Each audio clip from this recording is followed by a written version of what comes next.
The Charles Theater opened on September 1st, 1935 at 1 in the afternoon. And though it is arguably the city's most recognizable landmark, it was not the first theater in the city's history. There were two performing arts theaters that came before it. One was the casino, and the other has been all but lost to history. Today, there are no traces of either to be found.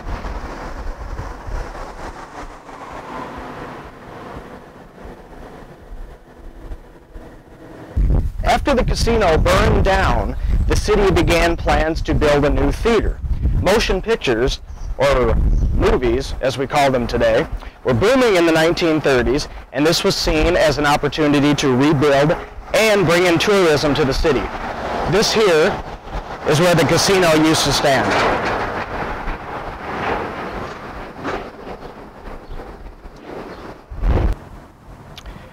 The Art Deco structure was the style of the time and not cheap. The terracotta structure alone cost over $1,000 at the time. The final product was and still is a bit of an oddity in the Midwest.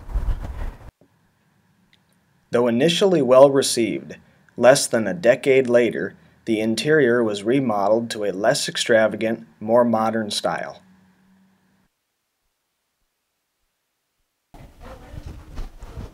At the time, labeled a modern and imposing structure, there was nothing really like it seen in the Midwest or especially in Iowa. The Charles Theater, initially seating 700 folks, had a highly decorative interior. It was a wonder of architecture in entertainment. Designed by the leading architects of the time, people came from afar to witness the entertainment and the structure, which until then was exclusive to larger, more distant cities. The original interior was equipped with a lounge, smoking facilities, davenports, floor lamps, and once had the largest lighting fixture in the state. It was equipped with state-of-the-art ventilation and climate control, the best money could buy. In 1968, a strong F4 tornado violently tore through the city of Charles City, decimating many of the houses and much of the architecture, though the theater survived. Damage was done, but much of the beloved golden facade remained intact.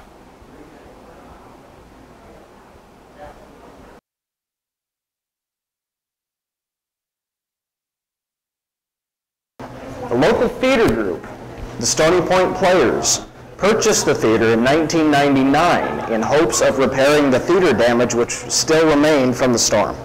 It was purchased for $160,000, much of which came from fundraisers.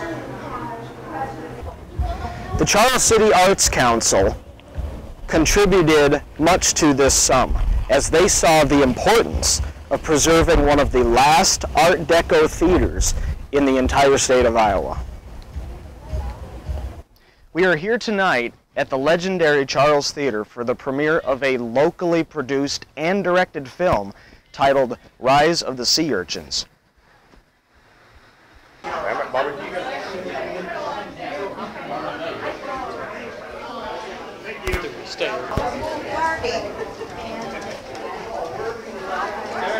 right, we are here inside the Charles Theater to catch a glimpse into the mindset of some of the local talent involved in the making of this film.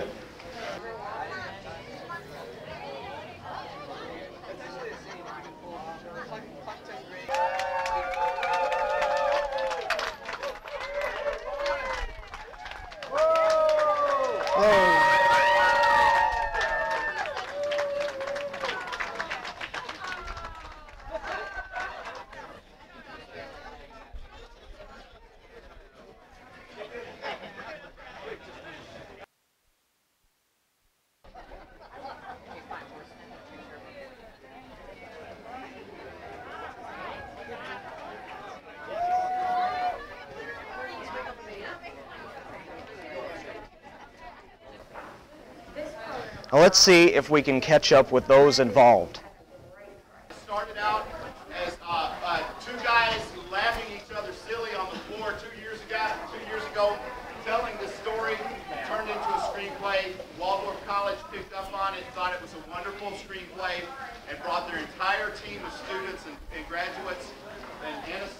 joined us near the end. Anastasia joined us. I had photographed her before. I knew she was wonderful, and she plays a wonderful part, a wonderful role in this movie. I hope everyone enjoys it. All right. I'm here with Anastasia Parsons, one of the stars of Rise of the Sea Urchins. Okay. What was it that originally drove you to this role? She was a lot like the way I was in high school. She was like a reporter on the school newspaper, and so was I. And I've always wanted to see what it was like to be involved in film. And my mom knew the producer, and he mentioned it to her, and I sent in an audition video. Yeah. So what role does your character serve in the film? I would say that she really pushes the main character to be better, I feel like. Because at first they have like this love-hate relationship, and I think he starts realizing that maybe she's right, that he's like only focusing on wanting to be cool, and he starts changing after that, after she mentions that, yeah. Now, was this the first time you've seen the film, Yeah. or have you seen it before? Yeah, it was the first time I saw it. I only saw a couple clips when I went in to do some recording. Yeah. And lastly, this is a documentary, after all, about the theater history Yeah. as well. Oh. So what are some thoughts, if any, you might have about the theater? Nice. What thoughts do I have? What are you doing? They're taking our picture. This is great. I love the theater. The theater is wonderful. I've always enjoyed coming here and watching movies ever since I was a little kid. It's so beautiful, like old Art Deco, and I've enjoyed it. It's been a huge part of my childhood, so it's really nice to have seen a movie play here. I don't know, it meant a lot to me. Thanks. Yeah, no Thanks. problem. And Sorry. congratulations. I don't know, about 10 years ago with digital cinematography coming to where normal people like us can afford the equipment. Now it really comes down to the artist is starting to come out in all of the communities. And now you can be community centered and still produce great entertainment because the equipment is not the barrier anymore. It's just getting people involved in writing, it's getting people involved in acting, and helping them understand that, you know, for years and years we've had theater, community theater, and great stuff, great productions, good actors come out of that. But you know what? Time has come for film, and it's come full circle. There was a lot of time they thought that there was going to be these types of community theaters were going to be crushed. There weren't going to be any more. The multiplexes, and then they thought that big screen TVs and all this other home entertainment was going to ruin it. But it hasn't, because people love to have a great experience together, and they love to entertain. There's people out there who's going to make great cinema in the future. So it doesn't matter how big your town is. What matters is how creative you are and how willing you are to learn. And that's what we're trying to do, is we're trying to lift up the cinematic arts in North Iowa. So that's it, man. That's my philosophy right there.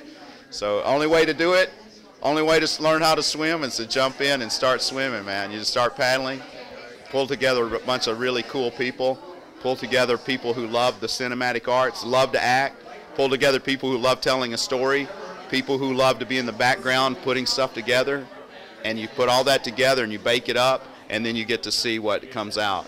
And you know, we don't know. I mean, you put a film together, it's hard. It's really hard. And then I'm sitting here watching, I'm thinking, oh, please God, let people think this is somewhat funny, you know, because it's the first time on the big screen.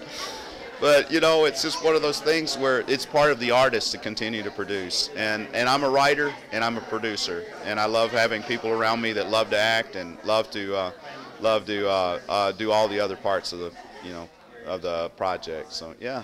All right, I'm here with Leslie Nelson, the producer of Rise of the Sea Urchins, which premiered at the Charles Theater tonight. All right, first question, how many days was shooting? It was set up for a 30-day period from May 5th, 2014 to June 5th. But of that, we had 26 days set up for shooting. We took four days off or whatever, 5 days off. But we actually, unbelievably, we shot out a half day early. We had 2 days for pickups, so we shot in 24 days. we shot the entire film in 24 days. All right. So in the industry, it's pretty darn amazing. Yeah. Sure, it is. Well, you know, okay. So where does your interest in water polo come from? Oh, it has. Is that lifelong, No, it's all farcical, man. Oh, I know nothing about water polo. Okay. As a matter of fact, the young guy I wrote it with, he's 27 years old. And any of the film that you enjoyed that was just stupid, slapstick, crazy, nutty humor, he wrote. And anything that had somewhat of a semblance of thought pattern, I probably wrote that. So Anastasia's role, Anastasia Parsons, I wrote most of her parts because it was all cranial. He wrote all the most of the dungle stuff. Or, you know, we worked together on that part. But yeah, anyway, it's water polo was just a vehicle. We as a matter of fact, we worked trying to find somebody that could teach our actors how to swim and play water polo, and we couldn't even get anybody from Des Moines to come up and teach. We just basically thought, okay, well, you throw the ball towards that end and you get it in that goal, and you know, so. And so it goes. Right, but we could have done basketball, but hey, guess what? Basketball's been done. We could have done hockey. Oh wait, the Mighty Ducks. Oh, we can't do hockey. What in the world can we do to tell a funny story about a team a comeback team? Right. Oh, how many water polo movies are there? Oh, 0. So we got the funniest water polo movie ever made. There you go. So that's how we got it. Yeah. Overall, what would you say the temperament was on set? We had everybody was all gamers. That's the crazy thing. That's one of the beauties about filming in North Iowa is Midwesterners, when they decide to do something, they have a real attitude of getting it done, and they're we didn't lose one day of shooting to somebody who didn't show up, and they were all volunteers. 41 speaking parts.